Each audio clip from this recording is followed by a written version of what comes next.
ท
ี่มันเรียนไม่ได้เพราะเหตุผลมันอยู่ชัดเจน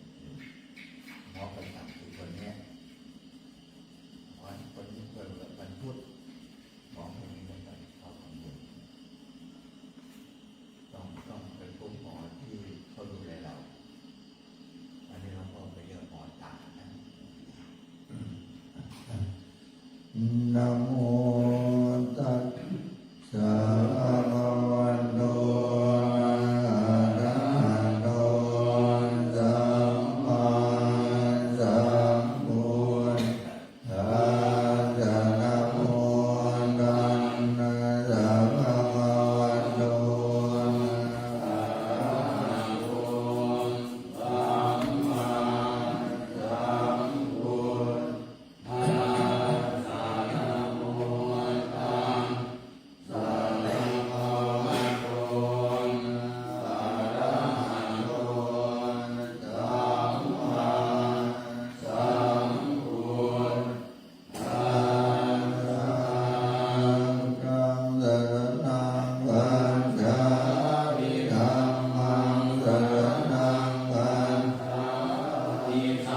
พังสารนังกัจฉา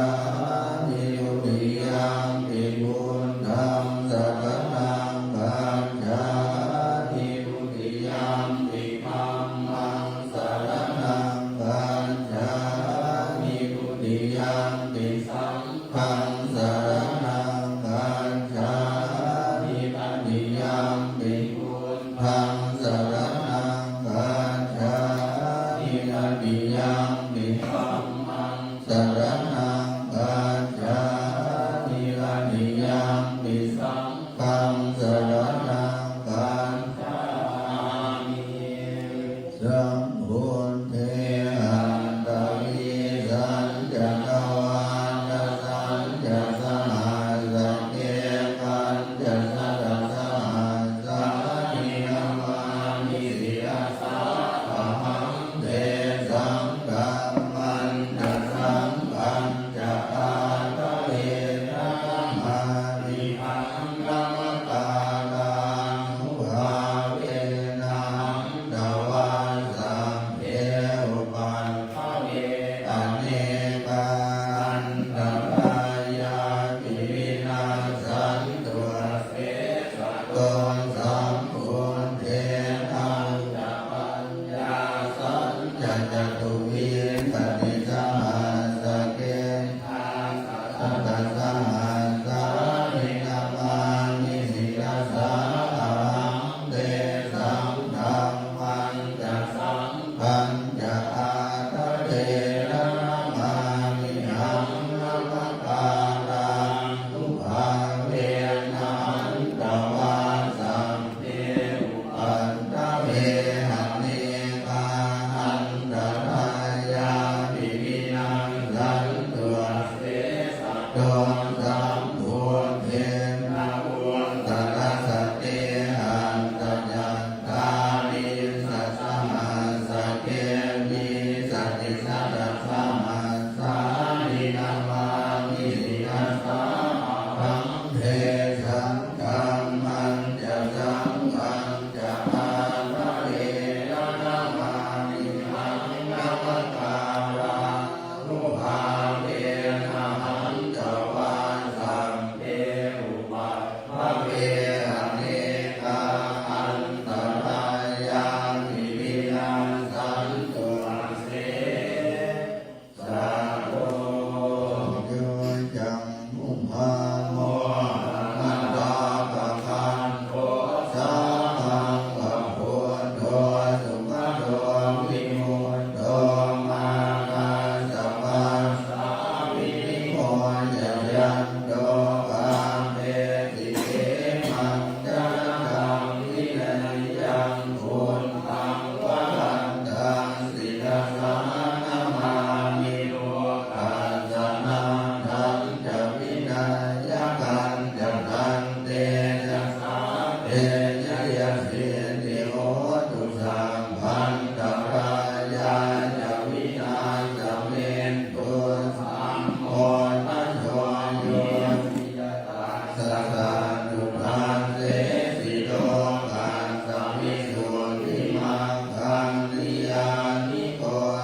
ติจะเย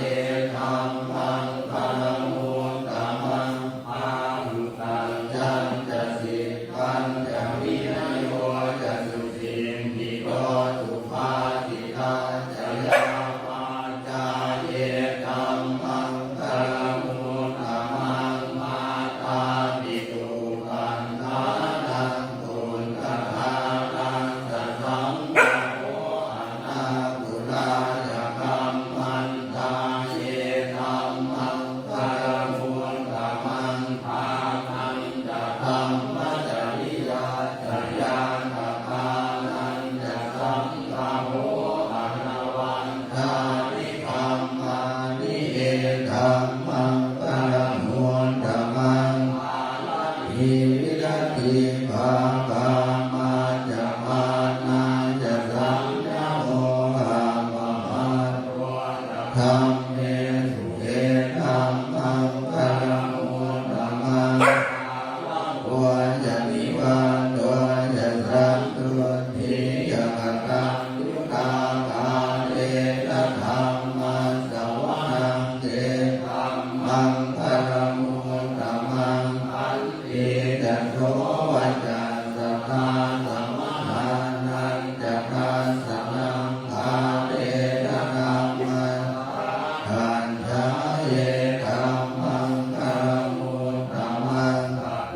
ธรรมจริยังจานิยสัญญาณนาสนังนิพพานสันติกิริยาจะเอตัมมังปรมุตตมังบุญทังสัโลกตัมเมหิจินตัญญาสนกัมปะเดียโสกังเมียหังเอมังเอตัมมังปรมุตตมังเอตาทิสานิกัตตวานัสสัมพันธมังปรายิตาสัมพันธสนมิอัจฉันติตันเตสัมมังปรมุตตมังยังกินจิมิตังนิกวาหุลังวาสังเกสุวายังรัตนังปณิตังนวันสัมมังกาติยาราเตนะอิทังติภูเทรัตนังปณิตังเอเตนะสันเตนะสุวาติโหตุยังวิอาคังอมตังปณิตังยะนันสัมภาสัมปยังมุนีสัมมาหิโต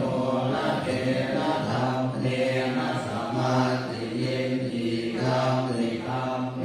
รัตนังปณิตังเอเตนะสันเตนะสุวัตติโหตุยังพุทธเศษโภมติวันนะยิสุจิงสมาธิมานันตริกัญญามาอุสมาธิอาเตนะสัมโพนะเวจติกัมติกัมเมรัตนังปณิตังเอเตนะสันเตนะสุวัตติโหตุเยอุงคลาอัตตสัทธังปัสสันทานัตถาริเอตานิยุปันนิโหติเตตันติเนยาสุขกันตสาวกาเยเตสุขินนานิมหังปรานิธัมติสังเกรัตนังปณิตังเยเตนะสัมเตนะสุวัตติโหตุเยสุปโยตตามนัสสะตันเยนะนิพานิโนโคตมัสสะสานังมิเตปฏิป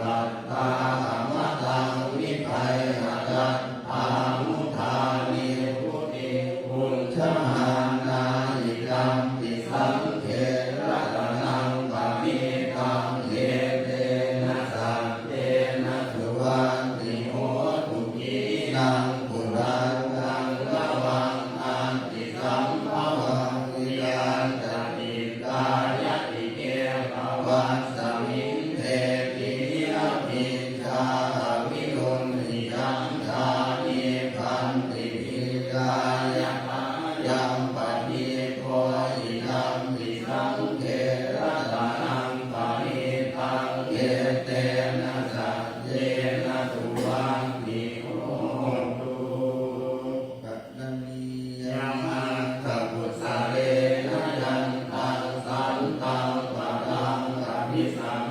ตตังโตหุโยจะตุหุโยจะตุวัจโจตัสสะมุโตอนาติมานิสันโตสัพโพจะสุภโล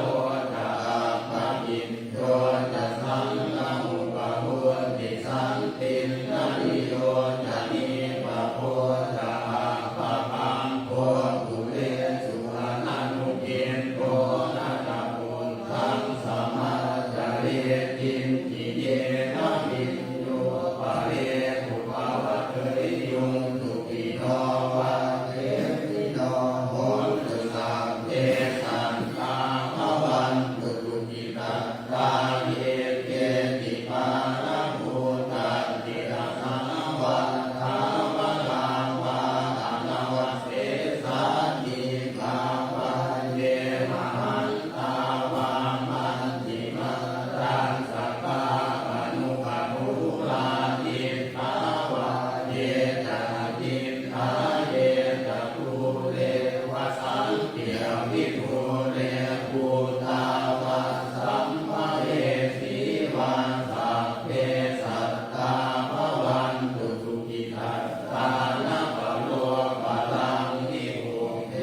นะนาติมันเยตะกันตะตินังกินติปะยาโล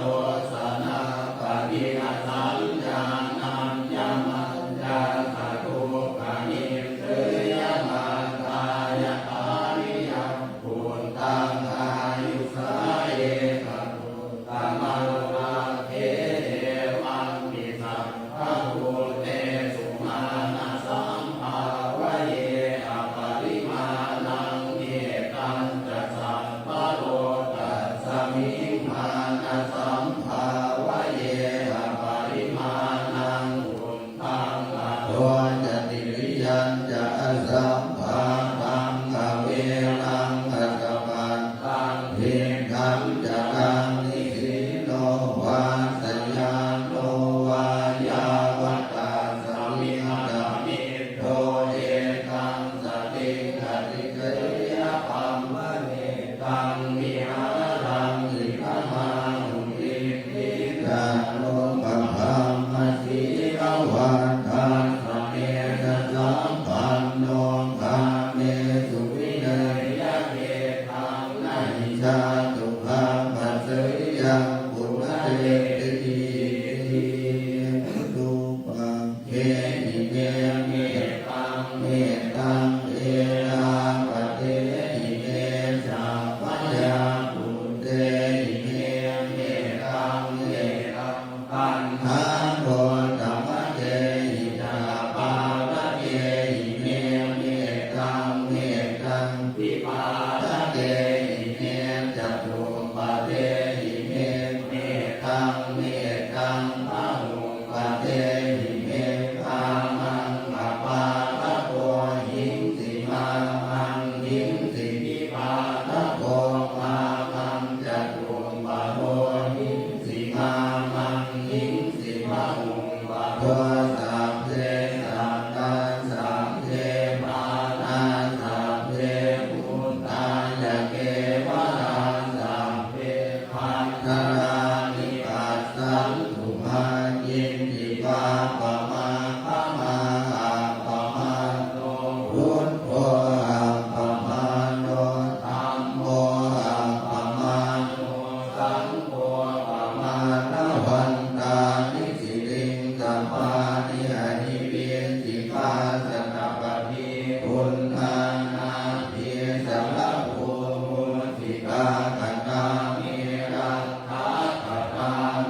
วิมุตตานังนะโมวิมุตติยานิมังโสปะเอตังตังนวะโมโนวาสัมมาปะริติอัตถิโลเกติระปุโนตังตังโสเจยะโนปัญญาเตนะสันเจนะกาหามิสันจะกิริยามโนตรังภาวัตติกวาธัมมะวนังสันติกวาภูมิภะเกปิเตสันจะมะมะวันสายสันจะกิริยามตาสังสันติปังกาปันสนาสันติภาทากวันจะนามันปาปิตาจะเมขันตาจานตะเวนะปะเนีธรรมสหังสันเจปะเจไมหังหาปัญจลิโกติมิวัตเตสิโสนะสักกะริสานิโหตตังปันตวายกาสิหิสันเจนะเมสโมนาติเยสาเมสันจะปารมีติยัมบุญนิตังอปังพลังจะโยจามนาโพสัพพุนาจะสัตโตปังปังกังโหตุสุมิรังกังตังพุทธานุภาเวนะวินาศเวทุยันปุญญิมิตังอปังพลังจะโยจามนาโพสัพพุนาจะสัตโตปังปังกังโหตุสุมิรังกังตังปัมมานุภาเวนะวินาศเวทุยันปุญญิมิตังอปังพลังจะโยจามนาโพสัพพุนาจะสัตโตปังปังกังโหตุสุมิรังกังตังปัมมานุภาเวนะวินาศเวทุยันนิตัมพุทธานิสัมมาปัฏฐานิภูมิมานิวัญญานิวันตะเรเกตะทะกังเทวมนุสัพพุทิกังพุทธังนามามัสสุวันติโหตุยามิตัมพุทธานิสัมมาปัฏฐานิภูมิมานิวัญญานิวันตะเรเกตะทะกังเทวมนุสัพพุทิกังธัมมังนามาสัมมัสสุวันติโหตุยามิตัมพุทธานิสัมมาปัฏฐานิภูมิมานิวัญญานิวันตะเรเกตะทะกังเทวมนุสัพพุทิกังสังฆังนามาสัมมัสสุวันติโหตุอิติโสภะคะวะอะระหังสัมมาสัมพุทโธ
ตังโลกัสสะติโอชังโอสันติยังกาโตธัมมานังวิจโยตัมมาวิยังปิติปัสสติโกจังภายะนันทาปะเรสัมมาทุเปกะโมจังสันเตเตสัพพะทาทินังวินาทังขันตาภาวิตาปังวิกัณหาสังวัตกันเตียมิยานิพานายัจโพธิยาเอเตนะสัจจวันเตนะโสติเตโหตุสัพพะทาเอตัสสมิสัมมเยนะโตโมอังกานันจะปัสสะมังคิลาเนตุกิเตจิตสวาโพจังเทสันนะเรสลิเตจัตังกะวินันติกวาโตมุจิสุตังกะเมเตนะสัจจวันเตนะโสติเตโหตุสัพพะทาเอตถาธัมมราชาปิเกตังเยนะวิปิริโตจุนะเตเลนะตันเยภะนาเปตวานัสสะตังธัมโมทิกวานะหาวันปานังอุทธาจิกานะโตเตเตนะสัจจวันเตนะโสติเตโหตุสัพพะทาปริยาเตจะอาภาตาตินังนังวิมะเหตินังอาตาตามิเอสาวปัตตารุปันติกัมมะตังเขเตนะสัจจวันเตนะโสติเตโหตุสัพพะทาสัพกันโตพุทธรัตนังโฆษตังโฆตมังวรังมิยังเทวมนุสสานังพุทธเตเทนะโสตินานาจันตุปัตตวาสัพเพทุกขาทุกปัสสะเมตุเตสังกันตวาธัมมารันตานังโฆษณาพุทธมังวรังปริยานุปัสสะมะนังธัมมะเทเทนะโสตินานังจันตุปัตตวาสัพเพมยาภูปัสสะเมตุเตสังกันตวาสัมมารันตานังโฆษณาพุทธมังวรังอาหุเนยยังปาหุเนยยังสังฆเอเทนะโสตินานังสันตุปัตตวาสัพเพโลภาภูปัสสะเมตุเตนัตถิเมสรณังอัญญังพุทโธเมสรณังวรังเทเตนะสัจจวันเตนะโหตุเตยัมมังอลังนัตถิเมสรณังอัญญังธัมโมเมสรณังวรังเทเตนะสัจ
วานาปฏิกัสสานุภาเวนะตวะเตสังอุปัฏฐเว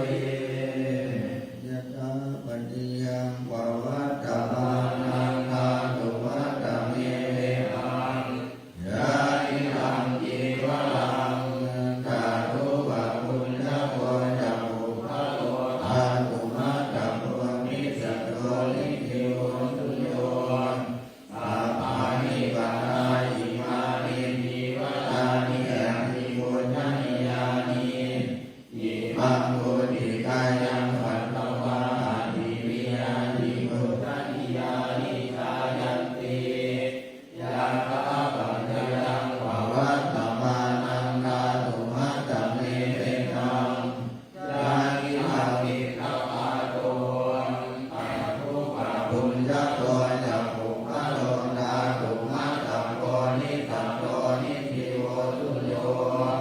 สัพโพปนายังติทัพพะโตอะติปุญญนิโย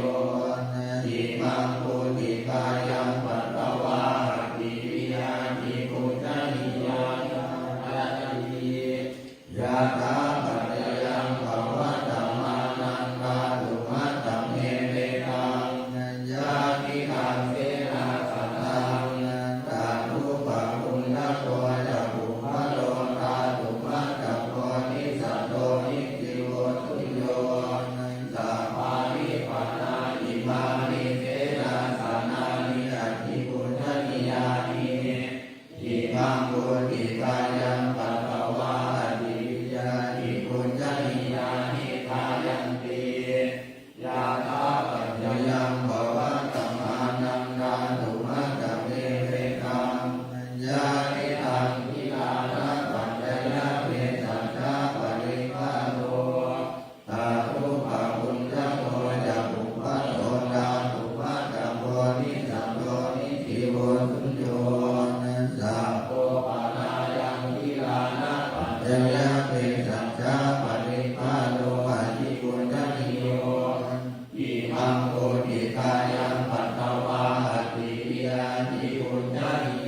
มือนกับเราสวดอิติปิโสอิติปิโสของพุทธคุณสวากขาโตเนี่ยก่อนนะว่าอันนั้นธรรมคุณสุปฏิปันโนสังฆคุณพุทธคุณธรรมคุณสังฆคุณพุทโธธรรมสังฆคุณเราก็สวดไปแล้วแต่ถ้าในยันเตและพระภาวาทำไมสวดแต่เพราะว่าเขาสวดแก่บทแรกหลังจากบทหลังจากนโมยันเตนะธรรมนิเตอิติปิโสธรรมนิมุสลาภาโตอันนั้นข่าวถึงพระพุทธเจ้าโดยเฉพาะพุทธคุณโดยเฉพาะเราต้องเข้าใจนะแล้วข่าวถึงบารมีของท่านด้วยนะท่านสมุทเก่งท่านสมุทท่านนี้ที่แยกเป็นข่าวถึงพุทธคุณธรรมคุณสังฆคุณอย่างตอนเช้าแล้วก็บอกพุทธาที่นี่เกิดก็ข่าวถึงพระเจ้าอย่างจะเสียนโมเนี่ยก็ข่าวถึงนั่นสิ้นอาสวะกิเลสโยโซก็เช่นกันประมาณโยโซสวะพัตโตสุปันโนก็วนอยู่เนี่ยวนไปวนไปก็ข่าวถึงว่าพุทธประดามประสงค์ข่าวข่าวไปข่าวแต่นั่นแหละมีพุทธาที่มีคุณก็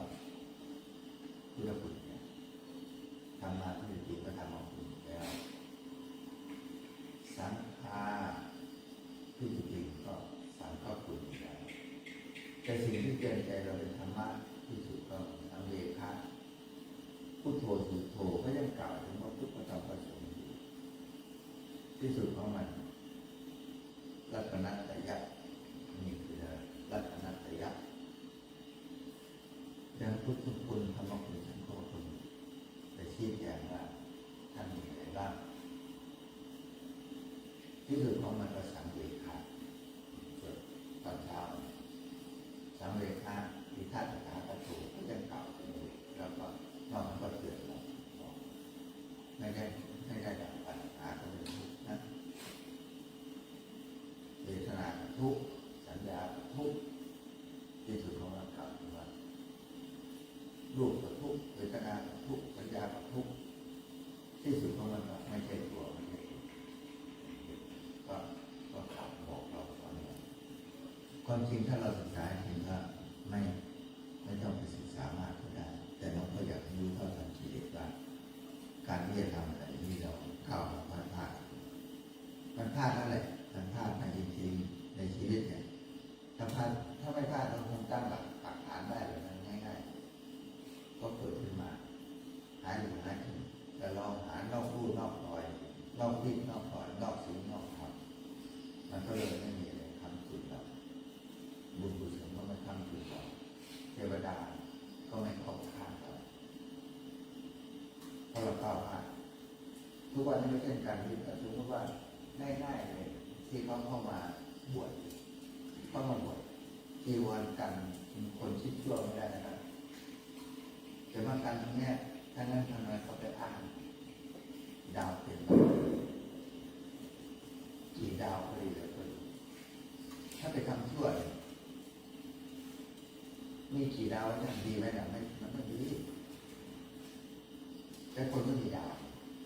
ไม่มีเกียรติไม่มียศแต่เขาไปทำดีมันดีก็เท่านั้นเองมันได้เกียรติไม่ใช่คนรวยทำดีได้คนรวยไม่ทำดีมันดีคนไม่ทำดีมันดีเราต้องรู้เท่าทันเราว่าต้องมีทำตัวมีคุณค่าถ้ามีต้องมีทำแล้วก็คูณนำหน้าไม่ต้องมีตำแหน่งอะไรนำหน้ามากมายนักหนาแต่ตำแหน่งคุณงามความดีคุณบังคุณพออยู่มาทำสมาธิกันนะทำสมาธิกันให้เข้าใจด้วยการที่คนทำอะไรหมามาก็อย่าไปยุ่งกับหมาเป็นต้นนั่งสมาธิหมามาไปกับหมาได้อย่าว่าแวะง่ายๆเลยเอาให้มันมั่นคงอยู่กับปัจจุบัน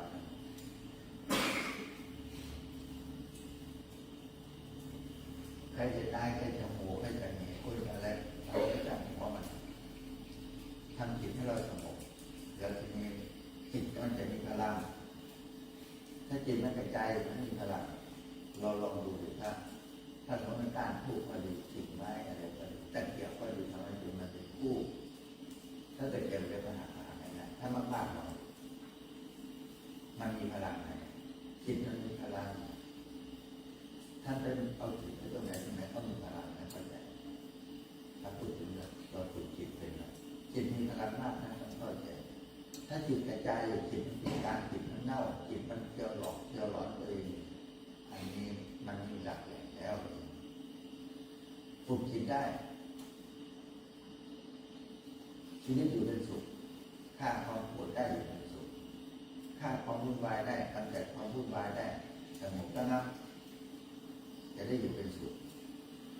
เพราะจิตหัวใจก็เช่นกันเรียนจบแล้วก็มันเป็นขั้วเทียบมันก่อนเราเรียนเราอ่านแล้วก็ไปของใครได้แต่เราเรียนแล้วยังอ่านไม่ได้มันลึกแล้วอ่านได้แล้วยิ่งจะอยู่เฉยๆมันอ่านได้เป็นต้นวิธีการแบบนั้นเองถ้างั้นพระพุทธเจ้าตรัสรู้เสร็จก็ไม่ต้องไปไหนเลยแล้วตอนนั้นนั่งอยู่ตรงนั้นไม่ต้องไปไหนเลยแต่นี่ท่านไปทำภารกิจของท่านโปรดสัตว์มาทำนู่นทำนี่มาพระพุทธเจ้าทั้งหลายก็เช่นกันพระพุทธเจ้าทั้งหลายพระผู้ประเสริฐทั้งหลายพระผู้ประพฤติดีปฏิบัติชอบทั้งหลายมันมีอยู่แต่ถ้าเราไม่ใจเข้าขึ้นไปมันจะมาเสริมมันยากมันจะเหมือนกับว่าคนที่เลื่อนชั้นปหนึ่งไปเยื่อนไปหมดเลยไม่มีตัวแทนอยู่เหมือนกับในโลกวันนี้เกิดขึ้นมาไม่มีตัวตายตัวแทนเลยคนคิดออกมาคนแรกใช้ได้ไหมถ้าสมมติคิดออกมาตายแล้วก็ตายแล้วไปแล้วไปไม่ต้องมีใครเกิดมาแทนทุกเดี๋ยวก็เป็นอยู่อย่างนี้โลกนี้ก็อยู่เป็นอยู่กลางวันกลางคืนวันที่เราสิ้นเดือนมันจะตายนะสิ้นเดือนก็ตายได้คนจะตายนั่นสิ้นสุดการเดินทางแล้วก็ตายได้ขณะที่เราตั้งเป็นคนกำลังตายกำลังปวดควรอยู่ตรงนี้เยอะแยะไปหมดมันก็มาผ่านไล่อยู่กับเราแล้วมันเนี่ยมันจะทำอย่างนี้มันเราก็ต้องมีปัญญาถึงปัญญามาลังนับของมาลังนับมันอยู่กับเราเนี่ยอย่างน้องพ่อเนี่ยน้องพ่อจะไปหาหมอจะช่วยเลยมันก็แสดงว่านั่นก่อนมันชำรุดแล้วมันทรุดมันโทรมแล้วมันใช้มานานแต่บางคนไม่ได้ใช้จะเกิดขึ้นมาทำให้พิการหน้าตาที่ดีหน้าตาล้อหลอกแต่พอถึงมันจะพิการเดี๋ยวก็ได้รู้การกระทำรู้เกิดขึ้นมาเราอยู่ในเกณฑ์ที่ว่าเราเผาโลกผ่านโลกไหมเราเผาคนรอบข้างไหมไม่ใช่เฉพาะเผาพ่อเผาแม่ที่บอกลูกผ่านลานเขาบางทีพ่อแม่ก่อร่างสร้างแต่มีอยู่นะแล้วทีนี้เราเกิดขึ้นมาผ่านเลยมันก็เกิดมาผ่านได้เพราะอะไรเดี๋ยวมันเป็นกรรมอ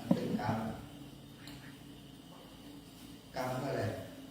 น้ำเชื่อเรามันก็ไม่ดีทำไมเวลาเขาไปทำนู่นทำนี่ทำไมเขาเลือกน้ำเชื่อดีแล้วไปดูสูงพ่อชามต้นไม้กันเขาทิ้งเยอะ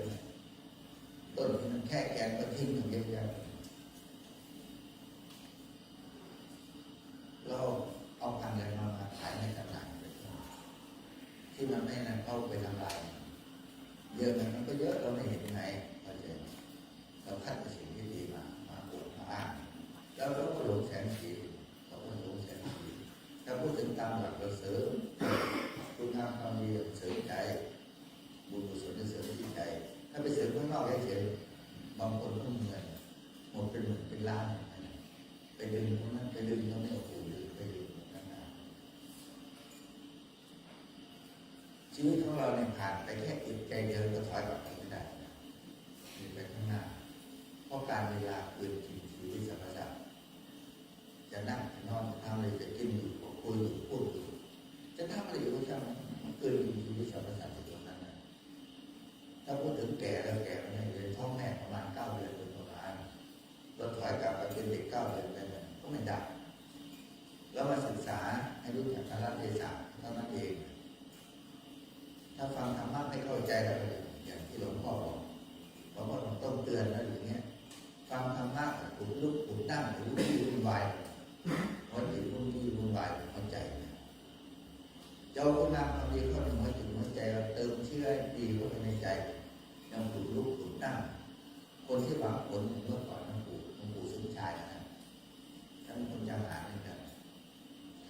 เป็นเนรเนรก็อุปถากพระ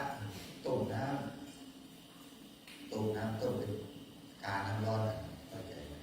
น้ำร้อนน้ำชาก็ต้องก่อไฟต้มเฝ้านั่นมันมีอาจได้ฟังไม่ได้ฟังเทศน์หลวงปู่มั่นได้ฟังประวัติแต่ท่านกษัตริย์เด็กจากฟังเทศน์บ้างก็จะมาเฝ้าก่อกาน้ำร้อนเลย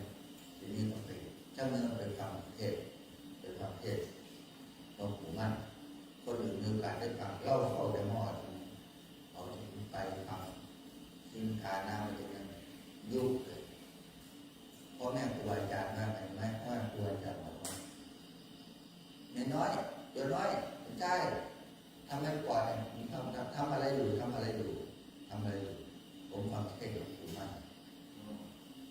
ต้องการกษัตริย์อยากจะทำฟังเทศน์หลวงปู่มั่นอยากจะฟังเทศน์เข้าใจการยุบเลยเรียบร้อยถ้าเป็นหลวงพ่อจะมาล็อกนะหลวงพ่อโอ้โหชอบใจมันเลยหรือไปบอกว่าปล่อยให้กาน้ำมันแห้งแล้วมันยุบเลยกองไฟเลยยังจะไปบ่นอยู่คนมันเป็นอย่างนี้มันถึงจะไปได้นะครับแต่ครั้งแล้วครั้งเล่าบ่นครั้งแล้วยังถึงรู้ว่าถึงมานั่งบ่นแล้วเล่าให้ฟังว่าผมบ่นครั้งเดียวผมจะให้มันดีแต่พวกเราบ่นแล้วครั้งแล้วครั้งเล่าไม่เป็นผู้เป็นคนเลยนะไม่เป็นลูกเป็นล่างไม่เป็นหมูเป็นหมาไม่อะไรไม่เป็นอะไรโอ้โหหน้าเบื่อเจอดีก็ไม่เอาดีโอ้ยุ่งเลยนะเนี่ยถ้าเป็นไปได้ไม่รู้ว่าเกิดยุ่งลุกแผ่นดินทำไมก็ธรรมะมันมีอยู่ศึกษาธรรมะเอาธรรมะบ้างครับถ้าเข้าใจธรรมะจะมันโกรธได้หลายอย่างป่านนี้หลวงพ่อโกรธไม่ได้แล้วแหละแต่หลวงพ่อไม่มีธรรมะไม่มีสติผมจะทำให้เหมือนท่านพวกท่านไต่เต้าขึ้นมาเทียบเท่ากับหลวงพ่อไม่ได้แต่ผมจะถอยกลับไปทำกับพวกท่านก็ไม่ได้เพราะเราปวดถ้ามันชั่วก็เรียกคนชั่วไปก่อนเผื่อมันดีวันข้างหน้าก็หวังประมาณนี้แหละท่านหวังประมาณถ้ามันไม่ดีกว่ากรรมเขาก็ไม่มีแล้วแต่ก็เตือนนั่นแหละก็บอกไม่ใช่ไม่บอกสมบัติฐานที่มันมีอยู่เป็นของนอกกายใช่เลยถ้ามันมีลำบากนะครับศาสนามันบอกว่าถ้ามีบ้านอยู่แล้วไม่เป็นไรหรอกนะนอนที่ไหนก็ได้ไม่ใช่บอกมีธรรมะไม่บอกขี้เกียจไม่ต้องทำอะไรนอนทั้งเช้ายันเย็นกินแล้วก็นอนธรรมะไม่ได้บอกอย่างนั้นท่านบอกด้วยซ้ำไปบอกว่าหนาวนักผมไม่อยากจะทำงานฝนตกฟ้าไม่อยากจะทำงานขี้เกียจไม่อยากจะทำงานยุ่งท่านสอนขยันเหลือเกินหลวงพ่อเลยกลายเป็นคนขยันตามคำสอนไม่ใช่ขยันทำความชั่วนะเข้าใจไหมนะผมขยันทำดีนะถ้ามันลดลงไปผมก็เพิ่มจะพูดก็ได้ไม่เพิ่มทำก็ไม่ทำไม่คิดที่จะเพิ่มไม่คิดจะเติมไม่คิดจะพัฒนาตัวเองขึ้นมาหมกอยู่ที่เดิมนั่นแหละหมกอยู่ที่เดิมบางทีตกต่ำกว่าเดิมเลยซ้ำไปเราอยู่อย่างนี้ถ้ากินแล้วนอนเนี่ยไปสู้ทางโลกได้ไหมถ้าไปสู้ทางโลกสู้ไม่ได้เราก็ไอ้คนสู้คงไม่ไปสู้เราทำง่ายๆสู้ทางธรรมดีกว่าเราก็ผ่านจนที่สุดของเราตัดสินในชีวิตของตัวเองได้เราโตแล้วเราไม่ต้องพึ่งพ่อพึ่งแม่แล้วพ่อแม่เราพึ่งพามาแล้วโตขึ้นมาเนี่ยเจริญเติบโตขึ้นมาให้พ่อแม่ได้พึ่งพาอาศัยจะเป็นจูงตอนไหนครับจะพอโลกก็กินน้ำให้กินเลือดตับไตติดบ้าขนาดก่อนตายออกไปยัดให้ก็ยังกินยากไม่กินแล้วอันนั้นเปรียบเทียบมันเป็นนามธรรมเป็นรูปธรรมนามคือไม่เห็นตัวเป็นตนไม่เห็นตัวเป็นตนนั่นคืออากาศแล้วว่าอากาศน้ำคือตัวเป็นตนนามธรรมแต่มันความสุขก็ได้ลมพัดมามันทำให้เราเย็นได้ไหมเย็นได้ อากาศร้อนฝนตกลงมาก็แล้วกันในโลกอันนี้ก็เป็นลักษณะมันก็ชุ่มเย็นอย่างนี้แต่ว่าจิตมันจะเลยชุ่มเย็นตรงไหนหาที่พึ่งให้ที่ถูกต้องนะตัดสินใจให้ถูกได้แล้วชีวิตเราเนี่ยจะอะไรสักอย่างจะอะไรสักอย่างในชีวิตเนี่ยเอาเถอะนะทำดีก็ได้ดีนะทำเล่น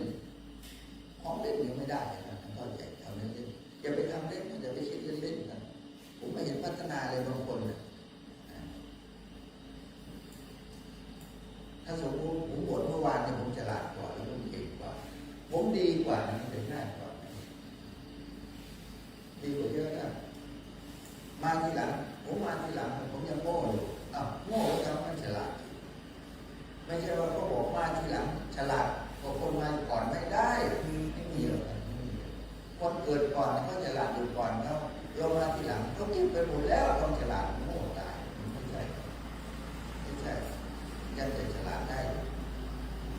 ผมไม่ชอบสอนแบบเวลาหลวงพ่อถามเนี่ยทำไมตอบไม่ค่อยตรงเมื่อวานเราไปเจอลาหลวงพ่อมันอยู่ในเกณฑ์ที่เรารู้จักอะไรเทศะอยู่ตรงนี้ผมสอนขอแปดขนมพ่อไม่ใช่ผมลุกไปแล้วผูกลุกผูกทำตามวิ่งตามโอ้โหนั่งอยู่ตรงนี้ดันไม่บอกมันก็มีช่องบอกดึงไปด้านหนึ่งเพื่อฆ่าเราบ้า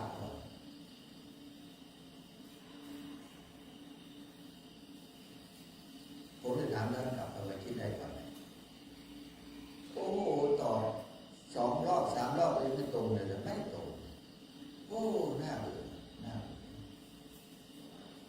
ผมถามว่าคิดที่จะไปคิดได้ตอนไหนผมถามแค่นั้นแหละผมถามแค่นั้นตอบไม่ตรงตอบไม่ตรง3 รอบผ่านไปจนผมเดินหนีมันตอบไม่ตรงดีนะไม่ตรงคำถามเลยไม่ตรงโจทย์เลยนะไม่ตรงโจทย์ถ้าถามง่ายๆแค่นั้นเอง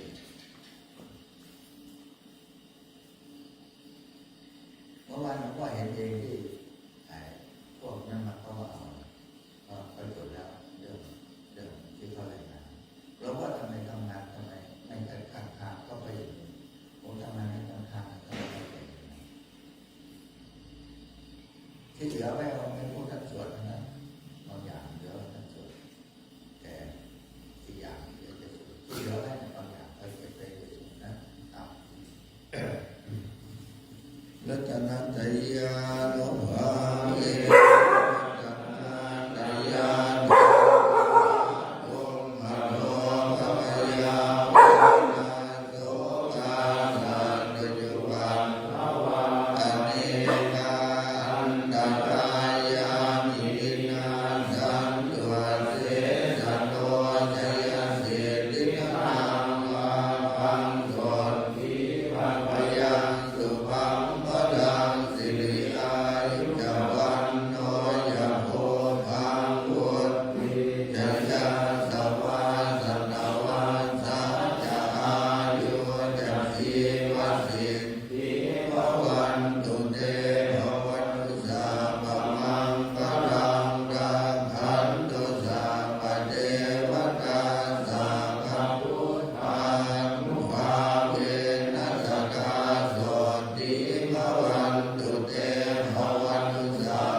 สุนัขขัตตังสุมังคัตตังสุปาคาตังสุโหติตังสุขโน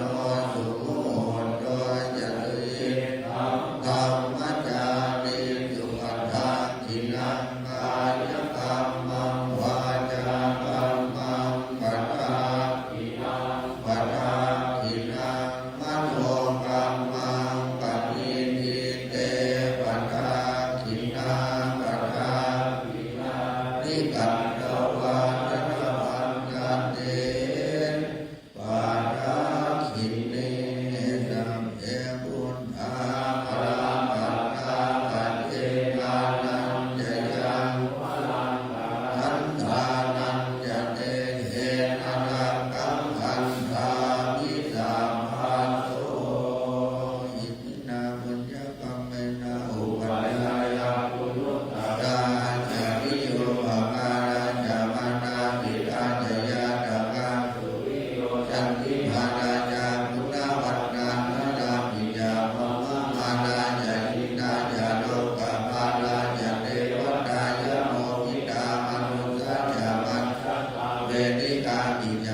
ถ้าหลวงพ่อเนี่ยตอนกับก่อนเขาสู้กันได้ แต่พวกเราไปพูดบางทีก็พูดจะไปพูดแต่โชคโลกมากนะไม่มีใครชอบหรอกท่านไม่มีใครชอบถ้าเป็นเพื่อนกันปูมันหนาโอ้ปูว่าแล้วถึงรอบพ่อสุดตาพ่อรอบแม่ไม่เป็นไรแต่บางเรื่องมันก็ทำความเข้าใจก็สุดด้วยการพูดให้มันพอดีทำไมผมพูดเรื่องหนักเป็นเรื่องเบาได้หลวงพ่อนี่จริงๆนะในหัวใจจริงๆถ้ามันเป็นไปได้มันจะแยกร่างเลยทำทุกเรื่องเลยทำทุกอย่างแต่ทำดีนะครับถ้าทำดีทำเลยทำน้อยกว่าคนอื่นผมไม่เอานิสัยหลวงพ่อจะเชื่อไหมเนี่ยผู้ใหญ่ลองดูเนี่ยถ้าทำดีผมทำน้อยกว่าคนอื่นผมไม่เอาไม่ยอมนะผมไม่ยอมนะไม่นอนเลยซ้ำไปไม่นอนนอนเข้าเดี๋ยวนอนเข้าแย่เข้าเดี๋ยวถ้าทำดีเนี่ยถ้าผมจะทำดีแล้วกันผมจะทำดีสักทีหลวงพ่อทำไมหลวงพ่อยืนอยู่ได้หลวงพ่อทำทั้งหลายอย่างไม่ใช่ว่าแรกที่ผมทำผมสร้างเหมือนกันโยญาโยมสร้างหลายวันอยู่ที่อื่นก็สร้างมาแล้วเนี่ยไม่ได้สร้างแค่นี้ต้องเข้าใจเลยมูลค่าไม่ใช่น้อยเลยมูลค่าในการก่อในการสร้างเริ่มมาทำงานเขากล่าวให้ประกาศเรื่องนี้คือเรื่องช้อนเรื่องถ้วยเรื่องจานเนี่ยเวลาไปมีอยู่แค่ในช่วยเก็บมาด้วยทันทีเอาให้ประกาศปกติที่เมื่อก่อนก็ใช้รถเราเหมือนช่วงหลังก็ใช้รถเราควรว่าไปตามติดนั่นแหละตามติดต้องเอารถเข็นไปใส่มาแล้วถ้าจริงๆด้วยใครจะติดทิ้งอยู่ตรงไหนที่มันเป็นประโยชน์เก็บมาด้วยท่านเก็บมารวมถ้าไม่กล้าล้างเนี่ยกลัวมันสะอาดก็มารวมมีคนล้างใช้อยู่นะมันหมดไปทุกวันหมดไปทุกวันเอาให้เข้าใจได้นะเรื่องนี้นะประกาศพวกช้อนพวกอะไรที่มันใช้ได้พวกถ้วยโถโอจานเก็บมาด้วยท่านเก็บมาเจอที่ไหนเก็บมาถ้าไม่ล้างมาโกงสะอาดก็เอานี่น้องก็เลยสั่งล้างถ้าไม่มีใครล้างน้องก็ล้างน้องก็ชอบล้างนั่นอะไรล่ะคงต่อไปท่านทำงานทางการทุกเวลาทำมาเพื่อ